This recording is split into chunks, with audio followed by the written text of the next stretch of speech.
Aman ya? Ya Mas ya? Ya aman Bu. Oke, mari kita mulai teman-teman. Sebelum kita melangsungkan debat akademik, kita berdoa dulu.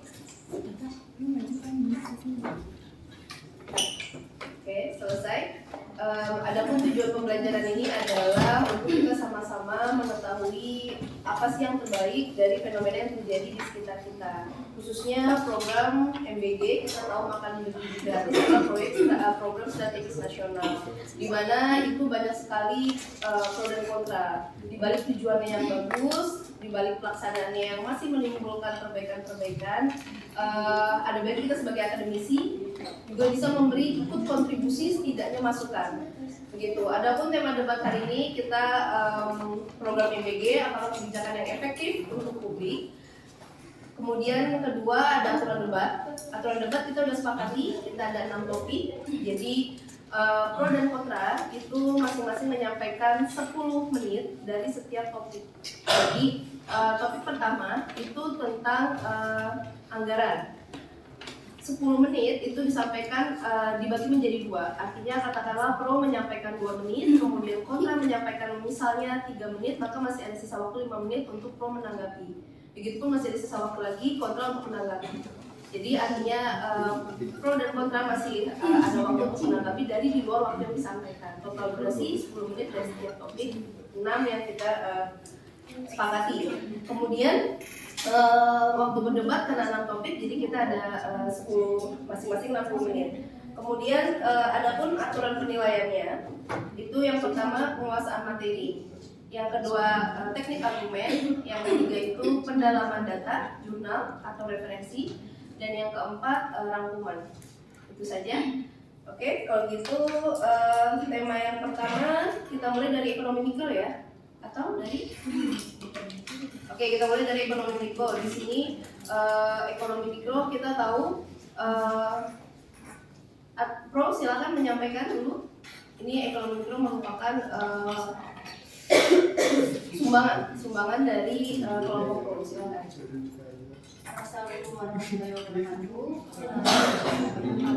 Saya akan menyampaikan dampak dari ekonomi makro dan mikro dari program MBG. Pertama, berdasarkan data BGN per 19 Desember 2025, MBG tidak hanya fokus pada pemenuhan gizi saja, tetapi program ini memberikan dampak ekonomi bagi masyarakat di Indonesia. Contohnya seperti program itu sudah menyerap lebih dari 754.000 tenaga kerja yang tersebar di hampir seluruh 18.000 SPPD di 38 provinsi di Indonesia. Selain itu juga ada lebih dari 43.000 pemasok atau supplier yang berkontribusi dalam rantai pasok program ini. Maka hal itu artinya MBG itu menciptakan banyak peluang kerja baru mulai dari tenaga dapur, pengemasan, distribusi hingga pelaku usaha yang menyediakan bahan pangan. Bagi banyak masyarakat yang sebelumnya menganggur atau tidak punya pendapatan yang tetap, keberadaan SPPD ini menjadi sumber pekerjaan yang menghasilkan dan membantu meningkatkan kesejahteraan keluarga mereka. Selanjutnya yang kedua, program ini juga memberikan dampak positif bagi perekonomian nasional. Menurut Ketua Tim MBG yaitu Bapak Iwan Hermawan menyampaikan bahwa program ini berpotensi meningkatkan pertumbuhan ekonomi melalui kenaikan konsumsi masyarakat hingga 0,19% dan investasi 0,24%, serta menambah nilai produk domestik bruto antara 14,5 triliun hingga 26 triliun rupiah. Selain itu, program ini juga mempunyai target yaitu dapat menjangkau 60 juta penerima manfaat, menambah dapur yang tadinya 18.000 dapur menjadi 23.000 dapur di seluruh provinsi di Indonesia, serta menciptakan lebih dari 1 juta tenaga kerja baru melalui operasional dapur MBG. Yang ketiga, program ini jadi secara langsung membantu rakyat kecil, terutama rakyat menengah ke bawah yang mempunyai banyak anak. Jadi sebagian kebutuhan makan anak tersebut sudah terpenuhi oleh program ini. Selain itu, MBG juga mendorong pertumbuhan usaha lokal, tercatat sebanyak 3.000 UMKM, 149 BUMDes, dan 2.334 pemasok lainnya telah terlibat dalam rantai pasok program ini. Setiap SPBG setidaknya bekerjasama dengan 15 pemasok lokal di setiap daerahnya, sehingga menciptakan peluang usaha, memperkuat ekonomi daerah, serta membangun kemitraan bisnis. Oke, disampaikan bahwa program ini meningkatkan ekonomi sampai 0,9%, kemudian sangat membantu keluarga kecil dan ribuan pemasok lokal meningkat penjualannya. Bagaimana menurut kontrak? Siapa yang akan menanggapi? Dari tercapainya ekonomi grassroots ya, apakah ini efektif atau justru menimbulkan anomali di lapangan seperti apa? Saya izin menanggapi terkait dari pertanyaan saudara Amel. Tadi dibilang bahwa Bapak Ketua SPPG menyatakan bahwa ada kenaikan atau pertumbuhan ekonomi sekian persen, 0, berapa, 0, sekian persen, dan juga dampak terkait dari masyarakat kecil. Di sini kita juga sebagai masyarakat kecil yang mungkin banyak anak mungkin terbantu tadi kata saudara bahwa terkait MBG ini. Tapi kalau cuma untuk 1 kali makan, ya berarti kan si kepala keluarga atau keluarga yang kecil ini tetap harus mengeluarkan biaya lagi. Dan juga ditambah dengan program MBG ini, masyarakat yang berjalan di pasar tradisional mengalami kenaikan harga sayuran dan juga bahan pokok. Ironinya juga keluarga miskin ini yang bukan penerima MBG justru terbebani dengan harga pangan yang lebih tinggi. Termasuk saya sebagai mahasiswa dan adik-adik saya pun juga masih ada yang SMA tapi dia tidak menerima MBG. Itu kalau kenaikan harga pangan untuk saat ini itu sangat amat drastis, dan juga kadang kita juga mendapatkan sayur-sayur yang sudah layu, jadi kualitasnya itu turun. Demandnya meningkat tapi kualitasnya menurun gitu Pak. Lalu juga untuk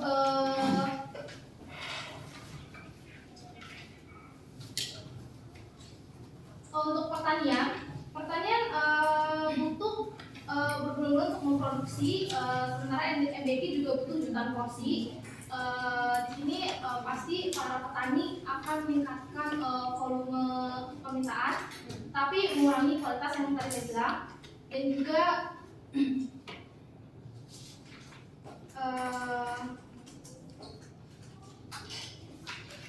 untuk SPPG yang cenderung bermitra dengan supplier besar yang lebih volume dan konsistensi.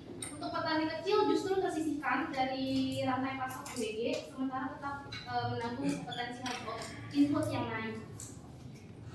Terus juga untuk data dari BPS sendiri itu mencatat komponen sayuran daging telur paling dirasakan rumah tangga miskin itu kenaikan 50-60%. Terus juga pengeluaran mereka untuk pangan, inflasi pangan menyakiti orang-orang miskin 2 kali lebih berat dari kelas menengah. Oke, dapat juga sih 4 menit.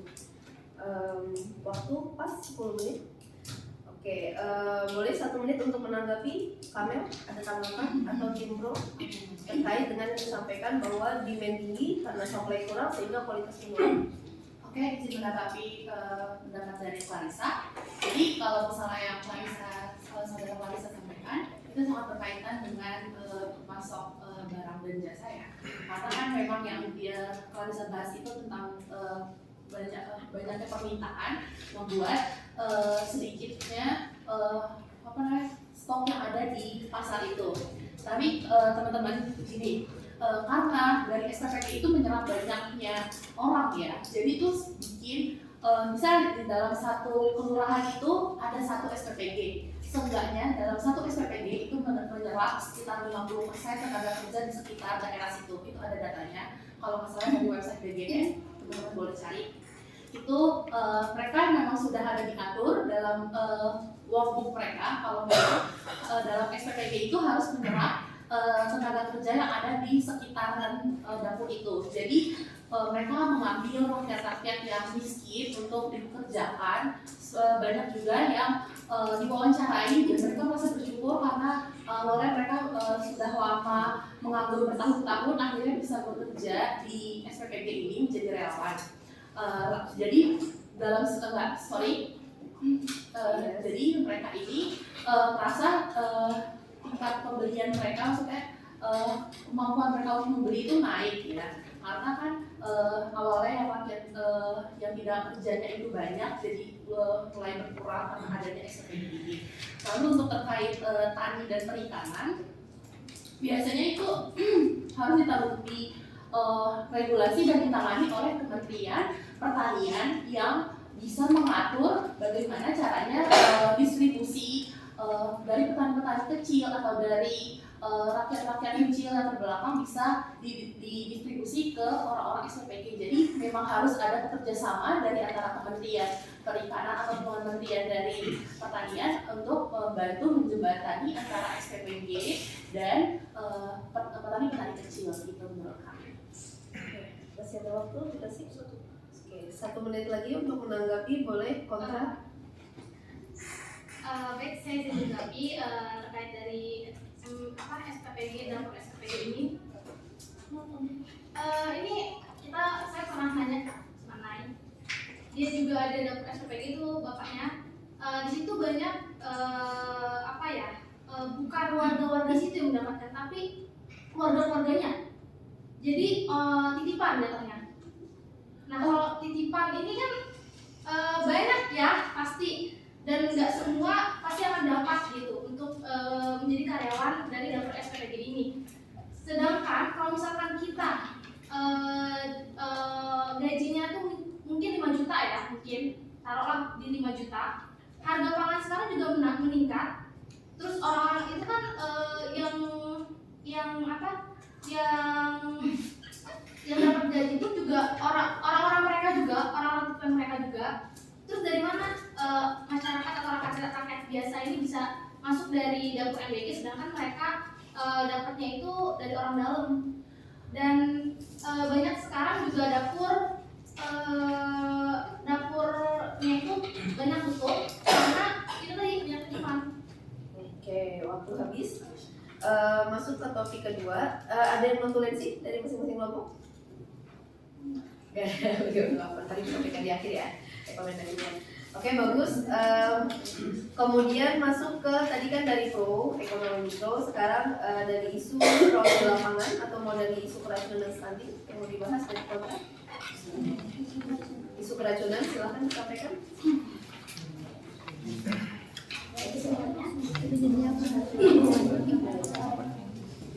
Yang pertama, program ini itu diklaim untuk menyehatkan dan memperbaiki gizi anak bangsa. Tapi realitas implementasinya justru menciptakan krisis kesehatan massal. Kita bisa melihat banyak berita-berita yang menyampaikan bahwa banyak kasus keracunan makanan di berbagai wilayah yang dicoba. Ini tuh bukan hanya sekedar kendala teknis, tapi adalah kegagalan fatal dalam standar sanitasi dan juga manajemen risiko operasional. Nyawa anak-anak kita ini bukan hanya kunci percobaan untuk sebuah kebijakan yang terlihat terlalu dulu. Lalu kegagalan operasional yang fatal ini akan masalahnya ada pada inkompetensi tingkat strategis. Kita menyerahkan nyawa, kesehatan, dan anggaran ratusan triliun kepada Badan Gizi Nasional, tapi ironisnya pucuk pimpinan dari badan ini tidak memiliki rekam jejak ataupun latar belakang ilmuwan tentang gizi ataupun kesehatan masyarakat. Lalu ketidakpahaman fundamental ini langsung tercermin dari narasi sesat yang terus dijual kepada publik. Contohnya bahwa MBG adalah solusi untuk stunting karena kurangnya kepakaran gizi di kursi kurangnya gizi pada anak. Tapi WHO sudah memaparkan bahwa stunting hanya bisa dicegah pada 1000 hari pertama kehidupan. Ini saat masih dalam kandungan sampai siswa berusia 2 tahun. Sedangkan ini MBG-nya dibagikan kepada anak-anak yang di sekolah. Tentu saja ini sudah terlambat selama bertahun-tahun. Jadi sepenuhnya salah sasaran. Terus prevalensi stunting di Indonesia pada tahun 2023 tercatat 21,5%. Penyebab utamanya itu kurang gizi kronis pada ibu hamil, rendahnya ASI eksklusif, MPASI yang memadai, dan sanitasi yang buruk. Nggak ada satupun penyebab ini yang bisa diselesaikan dengan memberikan SD ataupun anak sekolah. Oke, silakan ditanggapi terkait isu stunting dan keracunan. Apakah sebenarnya ini program yang tepat sasaran atau sebenarnya bagaimana menurut pro kontra? Sorry pro, menurut pro.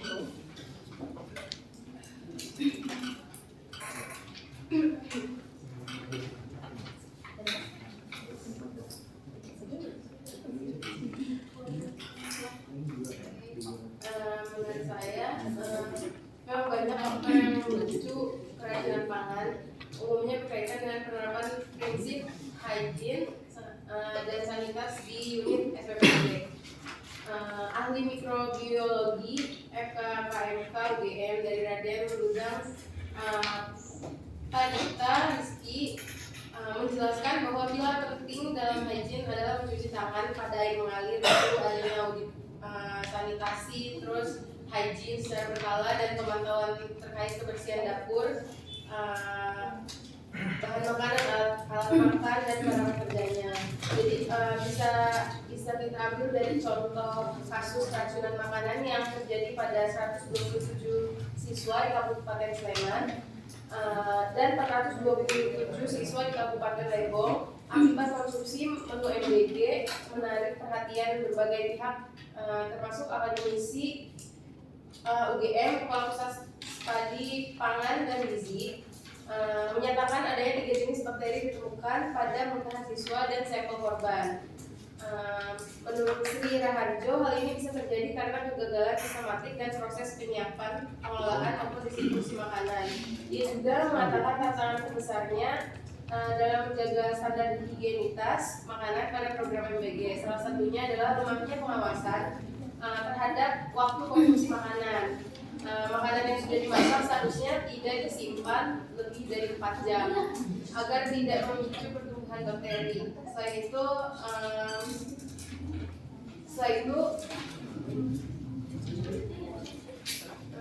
Setelah itu diketahui adanya keracunan daerah tersebut, Badan Gizi Nasional secara tegas langsung menghentikan operasional dapur yang bermasalah dan mensuspend distribusinya sampai waktu yang tidak ditentukan demi keselamatan seluruh siswa. Wakil Kepala BGM menyatakan bahwa dapur SPPG yang belum mendapatkan sertifikat Light Hygiene Sanitas atau SLHS diberikan batas waktu 1 bulan untuk melengkapi persyaratan tersebut. Jadi apabila tidak dipenuhi waktu 1 bulan itu, operasional dapur akan dihentikan sementara sesuai aturan terbaru dapur SPPG yang tidak mendapat SLHS. Jadi dapur tidak bisa menerima dana operasional. Pengawasan operasional dapur SPPG ini diperkuat melalui keputusan Presiden juga. Menurut saya MBG masih penting karena kalau bicara program ini kan program baru gitu, wajar aja masih ada trial and error. Terus bagian dari proses belajar dan tentunya nanti mengenai kebijaksanaan pasti akan kita evaluasi. Kita juga nggak bisa atau hanya 1-2 kasus terus stop MBG gitu. Jadi masih karena masih ada trial and error masih bisa diperbaiki dan dijadikan alasan untuk menghentikan program ini. Karena dari segi manfaatnya sangat besar juga, nantinya bisa kita evaluasi. Terus kalau dihentikan pendidikan, anak juga akan menjadi korban karena program ini udah tersalurkan. Kalau nantinya dihentikan kayak kurang bagus gitu, harusnya ada evaluasi. Contoh nyata dari anak-anak yang merasakan manfaatnya itu banyak banget, kayak keluarga yang terbantu dari program ini melihat antusias anak siswa-siswi SMA, terus gimana mereka menghabiskan makanannya, terus mengurangi beban keluarga juga. Jadi kalau memang dia memanfaatkan uang jajannya untuk disisihkan ke hal-hal lain gitu, karena makannya sudah terpenuhi dari MBG ini. Terus bisa menjadi belajar hemat juga untuk menabung di siswa-siswa yang dapat uang saku dari orang tuanya. Jadi yang harusnya tadi awalnya dari dapat uang saku untuk makan tapi udah dapat dari MBG ini, jadi uangnya bisa ditanggung. Oke, masih ada waktu 2 menit dari time record. Oke, disampaikan bahwa MBG sudah bekerjasama dengan akademisi, bahwa sudah mengundang dari pihak kampus untuk bantu menilai higienitas dan legalitas untuk IPL seperti itu ya. Jadi legalitas. Ada tanggapan dari kontra? Tadi saudara Nadine menyebutkan kalau SPPG itu masih ada trial and error. Kalau masih ada trial and error, kenapa sudah diberlakukan SPPG tersebut di berbagai daerah lainnya? Kenapa nggak coba di wilayah kecil dulu? Terus juga tadi saudara Nadine hanya menjelaskan mengenai keracunan. Masalah stuntingnya masih belum ada penjelasan. Aku mau tambahin boleh? Boleh. Jadi gini, kan kamu tadi bilang kalau misalnya stunting itu bisa dicegahnya baru 100 hari atau 1 hari ya sebelum anak itu lahir ya. Jadi gini, Menteri Kesehatan Budi Gunadi Sadikin mengatakan, jadi upaya pencegahan mengatasi masalah gizi ini sebenarnya nggak cuma harus dari kita kasih makan ke ibunya aja, tapi kalau misalnya kita mempersiapkan remaja-remaja memberikan gizi yang seimbang dan terpenuhi, nantinya mereka itu pasti akan menjadi seorang calon pengantin kan, mereka nanti pasti akan menghasilkan anak-anak baru, generasi baru yang setidaknya tidak stunting seperti orang tuanya, yang setidaknya gizinya sudah lengkap dan sudah terpenuhi dari awal. Lagi pula MBG ini kan juga menginclude kepada ibu hamil, ibu menyusui, mendampingi MPASI ya teman-teman. Jadi MBG ini bukan serta-merta hanya untuk sekolah dasar dan sekolah menengah saja, tapi kan sudah ada ibu hamil dan ibu yang menyusui yang sudah mendapati gizi ini, itu teman-teman. Jadi meskipun anak-anak ini memang stunting tidak bisa dicegah stuntingnya, tapi kan kita bisa mematahkan rantai itu dari awal dan menyediakan generasi-generasi muda lanjutan dari kita semua atau generasi emas yang bisa menjadikan Indonesia lebih maju melalui gizi yang seimbang gitu teman-teman. Oke, cukup. Waktu habis. Baik, kemudian topik selanjutnya isu ekonomi mikro. Sekarang kita masuk ke dari tim pro, yaitu tentang tujuan pembangunan ya. Oke, bicara kemiskinan, bicara tentang tidak ada lagi kelaparan. Itu tujuan pembangunan yang pertama dan yang ketiga, begitu. Ada yang mau menyampaikan?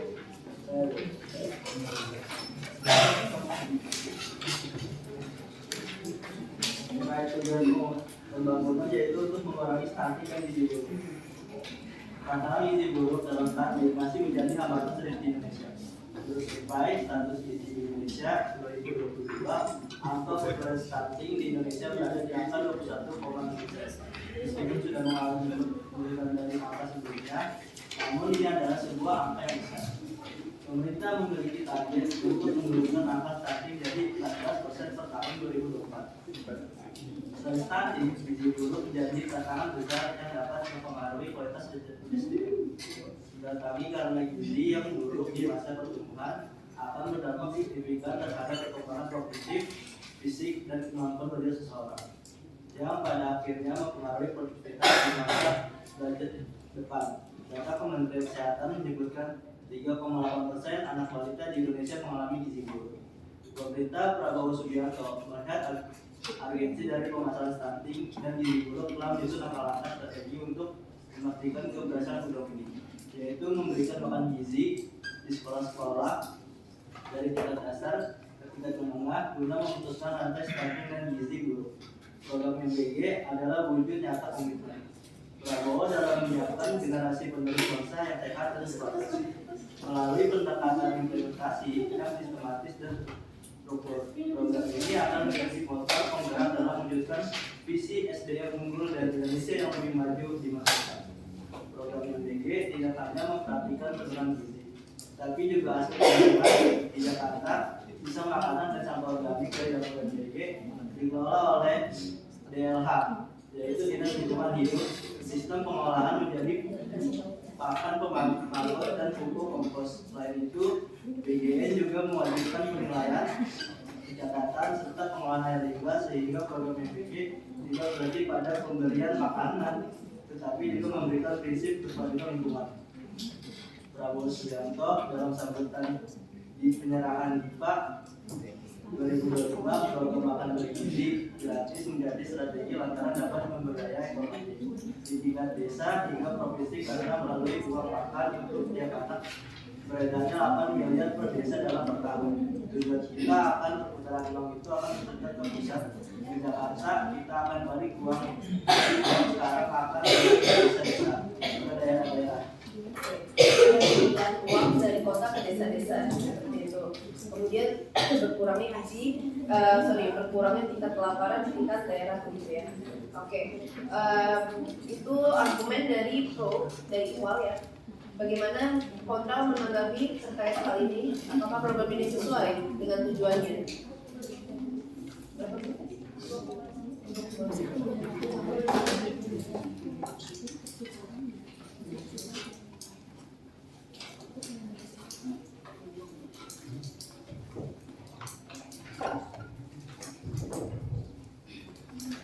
Jadi tadi disampaikan ada terjadi perputaran uang dari tingkat desa, itu ekonomi tumbuh di sana, kemudian juga terkait tujuan pembangunan yang mengurangi angka kelaparan.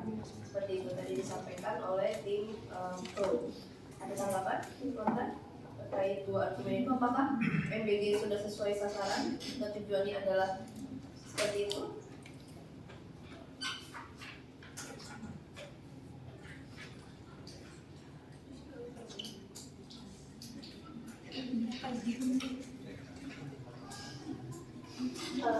Kalau sebenarnya itu kan dari sisi anggaran dia kan sebenarnya memangkas dari kementerian lainnya. Terus juga dia itu katanya tadi dengan mengurangi tingkat kelaparan di setiap daerah. Pada kenyataannya itu pembagian MBG itu sebenarnya belum merata. Dengan jangka waktu dari MBG ini dibuka sampai saat ini itu tuh belum pemerataan seluruhnya. Terus juga dari sisi anggaran itu juga dia itu bakal membebani APBN dan mengorbankan sektor prioritas lain kayak dari Kementerian Kesehatan itu dipangkasnya besar banget. Padahal kalau misalnya dilihat dari segi MBG sama Kementerian Kesehatan itu harusnya kan yang lebih diprioritaskan itu kan dari sisi kesehatan ya, karena kalau misalnya MBG yang diprioritaskan itu kita juga belum tentu makanan bergizi gratis yang diberikan ini tuh emang benar-benar bergizi kak. Terus juga kalau misalnya emang ada yang sakit kan otomatis larinya ke kesehatan juga. Terus kalau misalnya dari sisi MBG itu sendiri dengan porsi yang sekarang digombang-gombangkan 10.000 sampai 15.000 itu, pada kenyataannya di porsi segitu tuh nggak sesuai dengan harganya. Dan jika dilihat itu banyak yang memang misalnya diisinya sama misalnya kacang-kacangan kan harusnya itu emang benar-benar kacang digoreng dari kacang tanah atau misalnya kacang diolah dari apa, tapi pada kenyataan itu ada yang memberikan kacang sukro. Itu kan kalau dilihat dari sisi kesehatan isinya banyak dan itu sudah ditutup sama tepungnya itu. Oke, cukup 1 menit. Masih ada durasi 6 menit ya, 6 menit. Rekan-rekan dari pro ingin menanggapi UAL khususnya terkait tadi bahwa sudah mengambil anggaran belum tentu bergizi, belum lagi ditambah porsi yang tidak sesuai. Bagaimana tanggapannya? Tapi yang kata MBG belum ada. Oke, silakan. Kan MBG itu kan programnya skala nasional ya Bu.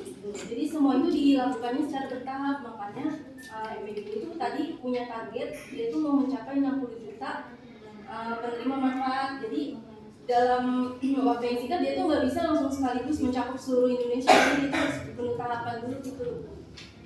Oke. Ada lagi selain kamera? Soal isu ya, itu isu nggak sih terkait pemotongan Kementerian Kesehatan? Boleh tahu searching dari mana kalau misalnya ada pemotongan? Soalnya saya cari kebanyakan itu Kementerian Pendidikan dari menengah ya. Sementara itu Kementerian Pendidikan dan Kementerian Pendidikan itu Abdul Muti ya yang sekarang itu pernah menegaskan kalau misalnya terkait isu pemotongan anggaran pendidikan untuk menjalankan program MBG ini itu tuh nggak pernah ada sama sekali MBG mengurangi anggaran pendidikan dari Kementerian Pendidikan Dasar dan Menengah, ia juga memastikan bahwa seluruh program pendidikan tetap berjalan bahkan akan terus diperluas. Itu omongannya si Abdul Muti ini, teman-teman. Lalu Kementerian Keuangan Purbaya Yudi juga menyampaikan anggaran MBG ini masih memiliki ruang efisiensi kok, karena dalam pelaksanaannya MBG ini harus di stop mendadak gitu aja, karena pasti ada banyak ribuan atau bahkan ratusan supplier yang mendapatkan banyak penghasilan dari program ini. Tapi kalau misalnya tiba-tiba di stop, pasti akan kolaps beberapa sektor ekonomi ini. Jadi nggak bisa kalau misalnya kita langsung stop mendadak kayak gitu aja cuma karena anggaran yang katanya anggaran dipotong ini itu nggak bisa kayak gitu, teman-teman. Jadi benar-benar harus ada evaluasi. Lalu kata teman-teman kalau misalnya pemerataan, coba kalian teman-teman ke Papua. Di Papua itu udah banyak kok yang dapat MBG, udah banyak banget berita-berita yang ikut MBG ini udah terjamah oleh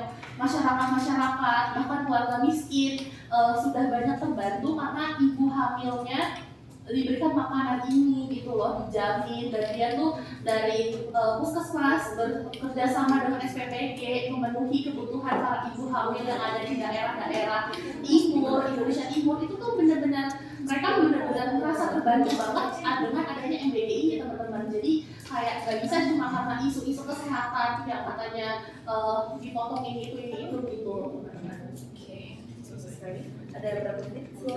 Sisa 2 menit untuk menanggapi pernyataan dari tim Pro yang menyampaikan bahwa tidak ada anggaran yang dipotong dari segala sektor dan manfaatnya sudah banyak diterima di Papua, contohnya yang disampaikan. Ada tanggapan dari kontra?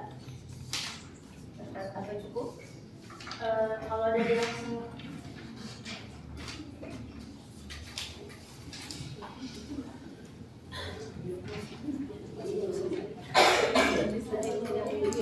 yang pertama yang dibahas itu yang tentang pemerataan. Kalau misalnya emang dia ngincernya itu pemerataan sebesar sekian persen, kenapa dia tuh yakin banget kalau misalnya MBG ini tuh harus dijalankan dengan jangka waktu yang emang dia tuh baru program baru gitu. Dan kalau misalnya kita bandingin sama negara luar yang emang udah berhasil, itu tuh cara ngejalaninnya itu nggak dalam jangka waktu setahun sampai 2 tahun 5 tahun gitu. Karena kalau dari data yang kita baca itu kayak contohnya Brazil, itu tuh dia harus menjalankan kurang lebihnya 30 tahun sampai program ini tuh berhasil.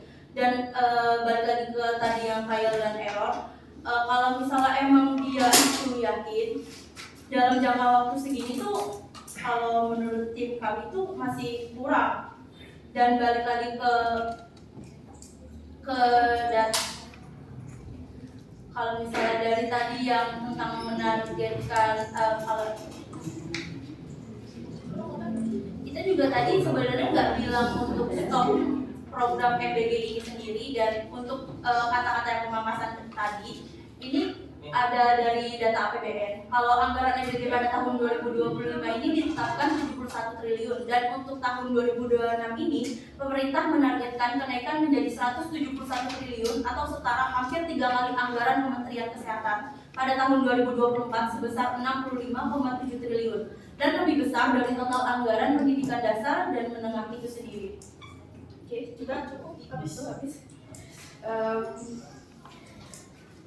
Nanti ada catatan-catatannya bisa disampaikan di akhir ya. Jika ada yang ingin disampaikan di kalian tutup ya dari masing-masing kelompok.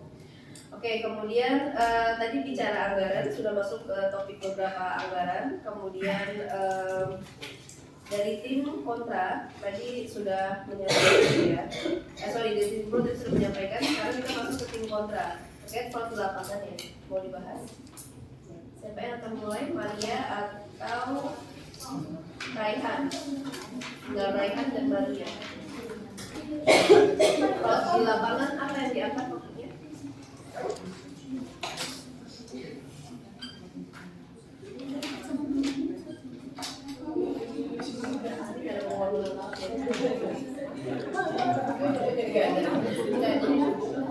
Kita anggaran masih boleh dibahas. Maksudnya artinya boleh dari anggaran dulu. Baik. Kalau gitu kita mulai dari anggaran. Nah, anggaran ini ada apa dengan anggaran? Tadi masih lanjut ke topik sebelumnya, gitu ya. Silakan Nadia. Menurut kami, program MBG ini memiliki masalah di sisi fiskal atau keuangan negara. Anggaran MBG di tahun 2025 saja itu sebesar 71 triliun dan direncanakan naik menjadi 171 triliun di tahun 2026. Angka ini sangat besar, bahkan lebih tinggi dari anggaran beberapa kementerian yang penting. Di saat yang sama, Indonesia ini masih memiliki utang sebesar 8.900 atau 9.000 triliun di tahun 2026. Artinya pengeluaran negara sudah lebih besar daripada pendapatan atau kekayaan negara sebesar 13.000 triliun rupiah. Nah, yang menjadi pertanyaan, apakah dana sebesar itu digunakan secara efektif? Karena MBG merupakan program konsumtif, makanan yang diberikan akan habis dikonsumsi dalam 1 hari. Berbeda dengan pembangunan jalan, bendungan sekolah, atau peningkatan kualitas guru yang manfaatnya bisa dirasakan bertahun-tahun. Selain itu, jika program ini sudah berjalan dan menjangkau puluhan juta penerima, akan sangat sulit dihentikan secara politik meskipun nantinya ditemukan banyak masalah. Akibatnya negara harus terus menyediakan anggaran yang semakin besar setiap tahun. Dikhawatirkan hal ini akan mengurangi ruang fiskal pemerintah untuk membiayai program lain yang lebih produktif dan berkelanjutan. Oke. Bicara anggaran, tadi disampaikan bahwa anggaran pemerintah di sisi lain utang negara dengan pengeluaran yang sudah sangat besar. Apakah ini masih layak dilanjutkan? Karena program ini adalah program yang konsumtif, program yang konsumtif. Oke, gimana menurut tim Pro?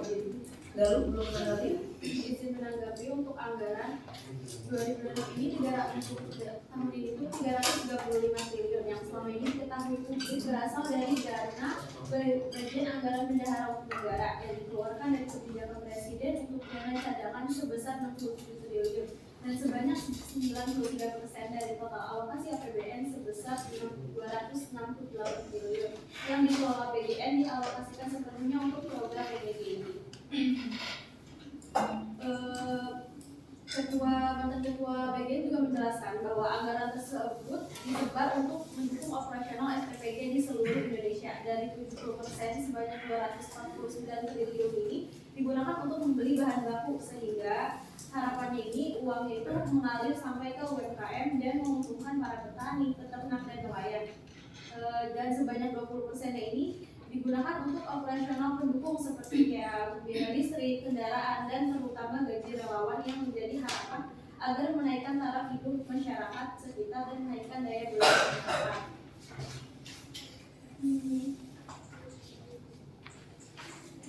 Dan selain itu, Menteri Pendidikan Dasar dan Menengah Abdul Muti pada rapat koordinasi penyelenggara MBG di Provinsi Jawa Timur menegaskan terkait isu pemotongan anggaran pendidikan untuk menjalankan program MBG, menegaskan bahwa program MBG ini tidak mengurangi anggaran pendidikan Kementerian Pendidikan Dasar dan Menengah. Ia memastikan bahwa seluruh program pendidikan tetap berjalan dan bahkan terus diperluas. Dan Pak Purbaya juga menegaskan bahwa MBG ini program yang dirancang dengan tingkat fleksibilitas yang cukup tinggi. Artinya, pemerintah ini memiliki ruang untuk melakukan penyesuaian apabila kondisi anggaran atau kebutuhan pelaksanaan di lapangan mengharuskan untuk fleksibilitas.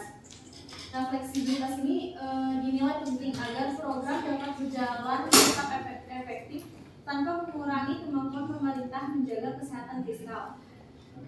Dia juga menegaskan bahwa MBG itu program yang fleksibel. MBG kan fleksibel. Lihat presiden itu juga amat fleksibel, di mana ketika diperlukan efisiensi juga pasti akan dilakukan. Nah, langkah efisiensi ini juga merupakan arahan dari Pak Presiden Prabowo Subianto agar dana program MBG dapat dimanfaatkan lebih optimal tanpa mengurangi efektivitas pelaksanaan di lapangan. Beliau menegaskan bahwa penghematan tertentu sesuai ketentuan presiden sehingga dana BGN bisa dipakai lebih efisien. Dan juga nanti ada penghematan lebih lanjut. Dalam konferensi pers APBN itu dinyatakan dalam konferensi pers APBN. Dan untuk berdasarkan klasifikasi resmi BGN nomor 24 Februari 2026, total alokasi anggaran ini MBG per porsi terbagi menjadi 3 komponen utama, bukan seluruhnya. Jadi untuk bahan makanan, keterangan komponen biaya itu pertama untuk bahan baku dari 8.000 sampai 10.000. Pembelian bahan ini untuk pembelian bahan pangan mentah seperti nasi, lauk, protein, sayur atau buah. Yang kedua itu ada operasional 3.000-nya. Ini dibutuhkan untuk listrik, gas, air, BBM, distribusi, insentif relawan dan kode posyandu. Yang terakhir ada fasilitas atau SPPG, ini dikeluarkan 2.000 untuk sewa dapur, gudang, peralatan masak, pembangunan infal.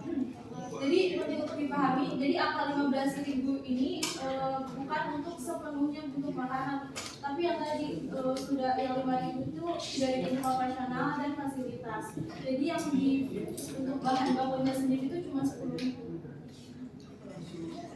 Oke, tadi ditanggapi bahwa mereka adalah program konsultasi, terus kemudian ditanggapi lagi bahwa ini program tidak untuk konsumtif, tapi benar-benar disalurkan untuk pembelian bahan baku, dan ini disampaikan oleh Galuh bahwa ini adalah program yang fleksibel terkait anggaran. Jadi alokasinya untuk bahan baku, untuk IPAL dan operasional lainnya di dapur. Gimana tim kontra setuju yang disampaikan oleh Galuh? Karena sesuai sumber yang kami temukan, ini menurut Mahkamah Konstitusi Republik Indonesia itu anggaran pendidikan dipotong untuk di 2026. Tapi Pak Purbaya dia cuma bilang aman, mungkin itu untuk mengenakan isu yang ada di masyarakat. Sedangkan anggaran pendidikan itu dipotong untuk MBG ini. Ya cukup, ada sebelumnya. Tapi ada silakan ditanggapi. Dengan tulis.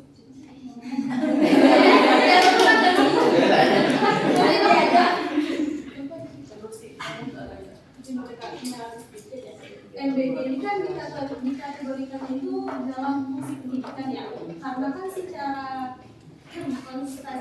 konstitusional ini yaitu investasi untuk kualitas di SDM sendiri, sama kayak buku bos atau beasiswa. Jadi dia itu bukan merampas dari yang fungsi pendidikan, boleh malah Selesai. 1 menit lagi. kan MBG itu sendiri itu adalah program dari pendidikan. Oke. Ada tambahan dulu? Boleh Bu. Silakan. 50 detik. Terus juga kan tahun 2026 anggaran pendidikan itu naik jadi 757,8 triliun. Sumbernya Itu ada datanya dari berdasarkan nota keuangan RAPBN 2026. Jadi pendidikan nasional itu meningkat dari sekitar 690,9 triliun menjadi 757,8 triliun pada 2026 atau naik sekitar 9,7%. Jadi itu tuh untuk mendukung berbagai program prioritas pendidikan. Jadi Kemendikbudristek mengajukan anggaran biaya tambahan kepada pemerintah. Jadi itu si Kementerian Pendidikan juga sudah mengajukan biaya tambahan untuk kementeriannya sendiri. Jadi itu nggak ada sama sekali isu-isu yang dia tuh memotong dari anggaran pendidikan. Bahkan anggaran pendidikan sendiri pun sudah naik ya teman-teman. Oke. Silakan 1 menit.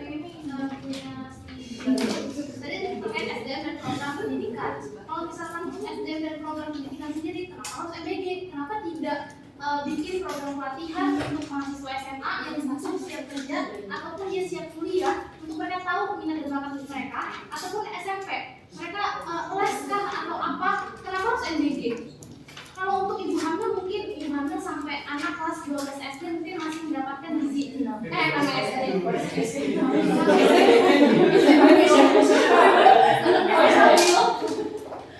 Ibu hamil dan juga anak SD dari kelas 1 sampai kelas 6 mungkin membutuhkan gizi, oke. Tapi kalau untuk anak SMP, untuk anak SMA, untuk mempertahankan SDM dia harus membuat program yang benar-benar layak seperti program yang sudah ada di DKI. DKI sekarang tuh udah ada program yang namanya program keahlian kejuruan buat para anak-anak SMA ataupun para yang sudah ingin mencari ahli atau skill-skill mereka.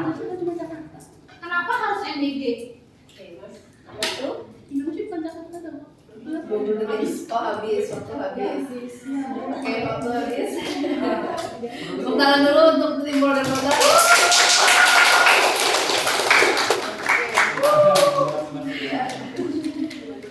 Utama kelas equal. Oke, masih ada 2 topik sebenarnya, tapi tadi sudah ada menyangkut beberapa topik yang juga benar bersinggungan. Itu yang belum kita bahas adalah topik pengadaan barang dan jasa. Ini mau dibahas, kita bahas ya. Ini donasi dari tim kontra ya. Sebentar. Iya, pengadaan barang dan jasa.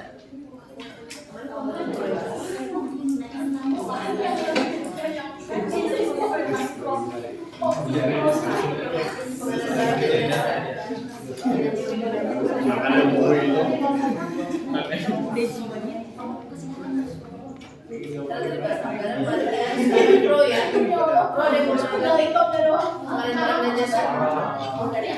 Oke teman-teman, jadi BGN menegaskan bahwa pengadaan barang dan jasa untuk program pengembangan berkelanjutan ini dilakukan secara sepihak. BGN itu pernah mengklaim proses tersebut memerlukan keterlibatan dari Kemenq guna memastikan transparansi dan akuntabilitas anggaran mereka. Dalam penjelasannya, BGN juga menyebut seluruh tahapan mulai dari proses perencanaan, pembayaran, dan dilakukan sesuai mekanisme berlapis. Proses pengajuannya juga melalui pengawasan internal pemerintah, sementara persetujuan anggarannya dan pencairan dananya berada di bawah kewenangan Kemenq. Terus BGN menilai keterlibatan berbagai pihak termasuk Bappenas menjadi bagian penting agar program tersebut berjalan dengan baik dan tepat sasaran. Sejak pemerintahan Joko Widodo sudah sering menegaskan bahwa sistem pengadaan barang dan jasa harus mampu menghasilkan nilai tambah bagi masyarakat. Untuk itu, pengadaan barang dan jasa pemerintah harus dapat memprioritaskan penggunaan produk-produk dalam negeri dan produk UMKM. Jadi sudah ada lagi. Ada lagi Bu. Oke. Sementara itu, jadi sebenarnya ada peraturan dari Permen LKPP nomor 2 tahun 2025.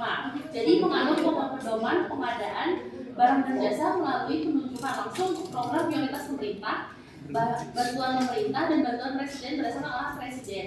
Penunjukan langsung ini dimaksudkan untuk mempercepat langkah strategis yang bersifat mendesak dan arahan presiden. Jadi kalau yang mendesak doang baru boleh penunjukan langsung. Kan kalau misalnya memang tidak mendesak itu tidak boleh penunjukan langsung. Langkah strategis bersifat mendesak dan berdasarkan aturan presiden perlu digarisbawahi. Kata Sugiarso, analisis kebijakan ahli pertama atau LKPP. Peraturan ini juga memuat ketentuan